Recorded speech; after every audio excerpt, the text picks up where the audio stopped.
All right, the first of these articles that we're going to read comes from the San Jose Mercury for Monday, December 15th, 1986. The headline, Hakim file on arms deal is stolen, police say. The article is written by Brad Kava, KAVA, a Mercury News staff writer.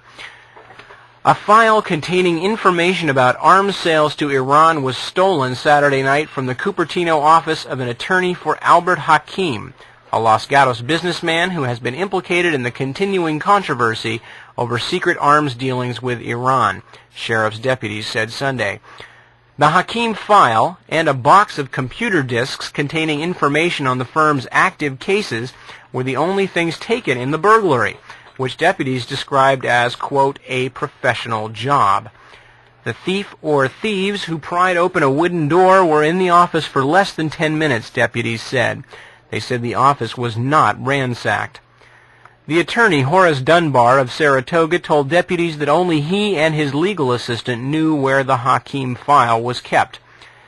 The Iranian-born Hakim has been linked to a secret operation to sell U.S. arms to Iran and funnel the profits to Nicaraguan rebels.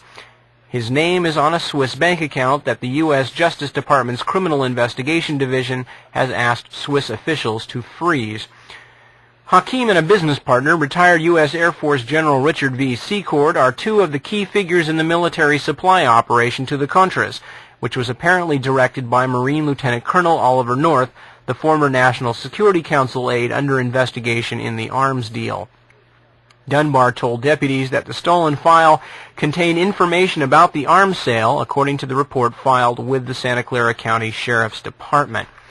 Okay, now this burglary of Hakim is not only significant for the rather narrow area of the arms deal that Hakim had information on, but Albert Hakim and his Stanford Technologies Corporation was also, of course, very involved with the secret team, not only through Richard Secord, but Ed Wilson and Frank Turple, and Albert Hakim himself through the I guess you'd say the permutation of his organization through International Imaging Systems was also tied into Otto von Bolschwing's TCI. Recalling that in RFA number 30, we took a look at the link between Stanford Technology and TCI. That link is International Imaging Systems, founded by Albert Hakim. It was first part of TCI. It moved on to become part of Stanford Technology, a major player in the Iran-Contra scandal, and a front for Turple and Wilson to pull many of their shenanigans in Libya. That's right. And TCI, of course, was Otto von Bolschwing's operation. We talked at great length about Otto von Bolschwing, apparently the head of the Gehlen organization in America, a Nazi SD man of high rank, and himself a rather interesting character in terms of his connections through Helena von Dahm to the Ronald Reagan administration. Helena von Dahm, we talked about earlier, once President Reagan's secretary for appointments and personnel, later became the U.S. ambassador to Austria, where, as we mentioned earlier in the broadcast, about that same time they also brewed up another Iran arms scandal with Vost Alpine AG. Which turned out to be very, very deadly for people who had to testify about it. That's right. So while Albert Hakim himself has not died yet, some of the key information that he might have had to deliver to the, or might have been forced to deliver if his lawyers had so advised him to deliver to the committee, disappeared. Again, an obvious political black bag job in that the people walked in, knew exactly where the stuff was, walked out with it, didn't touch anything else. I mean, anybody who would suggest that this was other than just that, a black bag job, are really searching for alternate explanations beyond the bounds of reason. More on the Hakim burglary.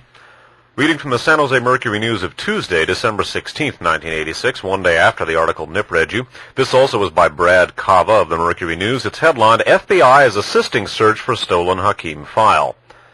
The FBI is assisting in the search for a file purported to document arms sales to Iran that was stolen Saturday from the office of a Cupertino attorney representing Albert Hakim, according to a Bureau spokesman. Quote, we have been notified and we are monitoring the case, said FBI spokesman John Holford, who added that the Bureau would review the case, which is being investigated by Santa Clara County Sheriff's deputies. Skipping down. Detectives said the file was taken in a professional burglary in which the burglar or burglars seemed to know exactly where to look and found the file within 10 minutes. The file was in one of 7 5-drawer file cabinets containing files organized by number. Hakim's name was on the file, Davis said. A couple of aspects to this article. Remember the FBI's investigation of the Hakim burglary, because as we're going to see, the FBI, perhaps due to the situation of its former director, William Webster, who has gone on to become head of the CIA, was less than enthusiastic in pursuing certain aspects of the Iran-Contra investigation. And as we're going to see, the person who is slated to come in as FBI director, former Texas Judge William Sessions, himself has interesting ties to players in the secret team, as the Christic Institute calls them. One last thing on the Albert Hakim burglary, the continuing story, Albert Hakim burglary, the sequel. This is from the Saturday morning, December 20th, 1986 San Jose Mercury News. The article is headlined, "File on Hakim is Returned to His Attorney." Another article by Brad Cava, Mercury News staff. In a tale with the twists and turns of a spy novel, an attorney for Los Gatos businessman Albert Hakim said Friday that the legal files stolen from him earlier in the week had been returned after two surreptitious meetings at San Francisco International Airport. Cupertino attorney Horace Dunbar told sheriff's deputies that he found the file containing information on Hakim, who has been linked to the Iran arms scandal, in an airport locker on Friday after a man left a key for the locker on an armrest in a waiting area near Gate 70. Rather interesting case. One wonders what was given and what was received. Were they the same files coming back that went out? And if so, what was the reason for taking them, and what was extracted in return for the giving back of the file? As we're going to see, the pattern of break-ins to individuals' homes and offices of people or institutions related in an important way to the Iran-Contra scandal, well, that has become a familiar pattern and is an ongoing one, apparently. Reading now from the San Francisco Chronicle of Tuesday, January 6th of 1987, an L.A. Times story datelined Washington headlined, "Contra Group Reports Office Burglary." A Nicaraguan rebel group linked to the Iranian arms scandal said yesterday that most of the financial records in its Washington office have disappeared in an apparent burglary.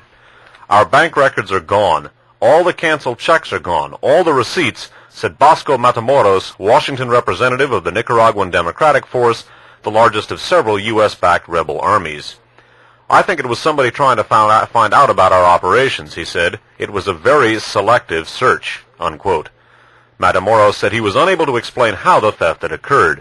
He said he discovered the documents were missing from an unlocked cabinet yesterday after returning from a Christmas vacation. The alleged burglary follows several other unexplained thefts of documents connected to the Contra rebels' private funds and the Iranian arms deals. And as we shall see, that was not the only break-in. Indeed. Reading from the San Jose Mercury again for January 8th, 1987. Headline, "FBI to investigate break-in at office of group opposed to U.S. Contra aid." The article is by William Hershey of the Mercury News Washington Bureau. The FBI will investigate a break-in at the Washington office of a group opposed to Reagan administration's Central American policies to determine if federal civil rights laws were violated, the Justice Department announced Wednesday. Assistant Attorney General John R. Bolton disclosed the investigation in letters to Representatives Donald Edwards, Democrat of San Jose, and Edward Fagan, Democrat of Ohio, who requested it December 5th in a letter to Attorney General Edwin Meese. Fagan said he and Edwards were, quote, "pleased and somewhat surprised that the FBI will investigate the break-in at the International Center for Policy Development, headed by Robert E. White, former U.S. ambassador to Nicaragua and an opponent of U.S. aid to the Nicaraguan Contra rebels." Fagan, Edwards, and others have suggested that the break-in during the last weekend in November was related to 30 to 40 similar incidents that have occurred since September 1984 at offices of groups opposed to administration's Central America policies. Let me read that again.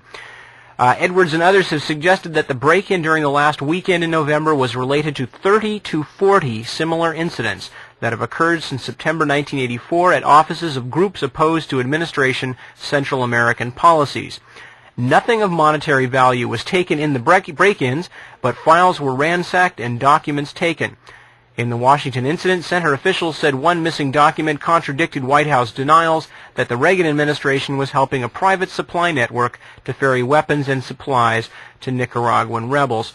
It could be suggested, by the way, that obviously, you break into a place like this, you steal documents. Chances are good that many of those documents, there will be copies of them, and that in fact you have not removed forever those documents. However, one of the alternate reasons for breaking in might be to be finding out who the informants of some of these groups are who are investigating things like the Contra supply network and things like that. Daniel Sheehan just talked on the tape that we just played about the mysterious and sudden death of one of his informants, and in fact the only thing that protects these informants oftentimes is anonymity. And if their names are in file cabinets and those files are ransacked by burglars, and those informants later turn up dead, one has to ask, well, what is going on here? Interesting sidelight to the break-in that Nip just told you about at the International Center for Development Policy, hearkening back to an article we read earlier in this broadcast and that we also read in RFA number 29, reading from In These Times, the issue of April 15th through 21st of 1987, and again, we read this earlier in the program. Hull said he brought an affidavit for Glibbery to sign, but claimed it did not mention communism. Quote, the affidavit said that Glibbery took bribe money to accuse me of helping the Contras from Senator Kerry through Robert White's slush fund, unquote. White, former U.S. ambassador to El Salvador, is now the president of the International Center for Development Policy based in Washington, D.C. So he was a person who'd drawn the ire of John Hull and been mentioned in the context of this, quote, communist conspiracy, unquote. Indeed. And by the way, that second article, the In These Times article, was right in citing Robert White as former ambassador to El Salvador. The Mercury News article, they said ambassador to Nicaragua, was incorrect. I don't believe he ever was. Well, since that is the end of our information, I think maybe we can recap and give people some key addresses and things like that that might be of use, and then who knows? Okay. Well, basically, do you want to sum up? But why don't we give them the address for archives on audio? Yeah, I think the summing up is actually fairly basic tonight. What it is if you mess with the administration, you wind up dead. If you plan to talk about messing with the administration, you wind up dead quicker. And I think that probably sums up most of the broadcast tonight. Yeah. Again, some of the deaths that we've spoken about are very speculative. Maybe not all of them are directly connected to the Iran-Contra scandal, but certainly with the numbing pile of corpses that is mounted since this scandal began to break, or since people began messing with it in one way or another, certainly leaves us, I think, with a very clear picture of what is going on. And this is why we kicked off the two-part cover-up program with what we feel is the single most important aspect of the cover-up, which is the physical covering up, as in burying, of many of the key people involved with this. And again, this is a pattern which has become almost numbing. We took a look at the assassination of John Kennedy and all the witnesses who dropped dead there. With the Tropel Wilson case, all of the people who turned up dead of 2 revolver shots to the head, an alleged suicide, things of this kind, as in the case of William Russell Cranford. With regard to the Mediterranean merry-go-round, the 5-part Radio Free America series about the shooting of the Pope, the numbing series of participants, witnesses, and investigators who wound up dead for under various circumstances who looked into that. Brings to mind Yogi Berra, the Yankee Hall of Fame catcher's famous phrase, it's like deja vu all over again, and it certainly is. When you've, paraphrasing Ronald Reagan, when you've seen one murderous conspiracy, you've seen them all. Yeah, there does seem to be a certain, as you mentioned, numbing regularity and a sort of a numbing lack of imagination on the part of the secret team in terms of how they arrange these things. And the cover-up seems to be fairly brutal, as you just confuse as many as you can, and those you can't confuse, you bump off, and that seems to be about the sum. Bump off or rip off, because the burglaries also appear to have been playing a key part. That's so right. You can't bump them off, rip them off. Yeah, and I thought that was an important statistic, of 30 to 40 related burglaries since 1984 against just these kinds of organizations. And who knows how many of the corpses, before they were corpses, were names in files that were stolen from these particular places.